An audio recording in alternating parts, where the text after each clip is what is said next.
একটা জাতির বেঁচে থাকার জন্য প্রধান রসদ হচ্ছে খাদ্য। তার নেক্সট উপাদান হচ্ছে কি বিদ্যুৎ। বিদ্যুৎ না হলে জল উঠবে না, কলকারখানা বন্ধ থাকবে।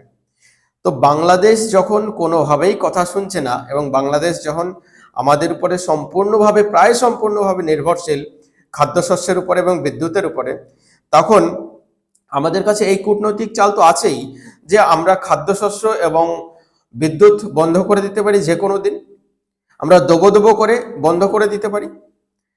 তো প্রধানমন্ত্রী নরেন্দ্র মোদীর কাছে আমার আবেদন, বাংলাদেশে অবস্থিত হিন্দু, খ্রিস্টান, শিখ যারা আছেন তাদেরকে বাঁচাতে হলে আপনাকে কূটনীতির আশ্রয় নিতেই হবে। কারণ এরা এমন একটা জাতি, এই জাতি সোজা কথায় কিছু বুঝবে না, এরা পাকিস্তানেরই একটা অংশ।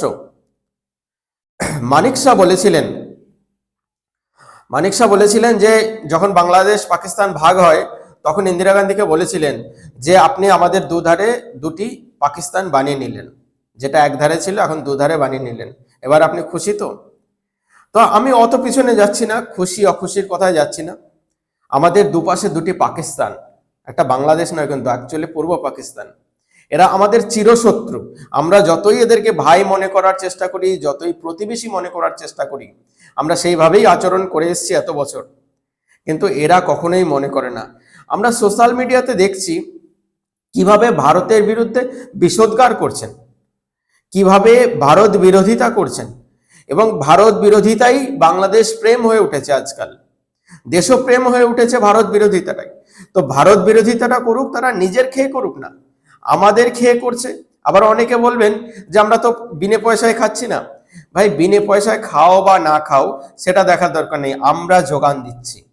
আমাদের পেটের মধ্যে তোমরা বসে আছো, তো আমাদের পেটের মধ্যে থাকলে আমাদের মতন করে শান্ত থাকতে হবে। আমরা যেভাবে শান্ত থাকছি তোমাদেরও সেই ধৈর্যটা রাখতে হবে। আর এখানেও যেমন সংখ্যালঘুদের উপর কোনো অত্যাচার হয় না, ওখানেও যেন সংখ্যালঘুদের উপর কোনো অত্যাচার না হয়।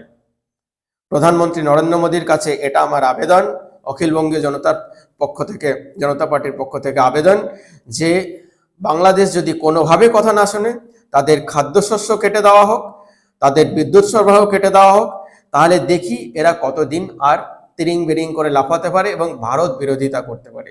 করুক না ভারত বিরোধিতা খালি পেটে।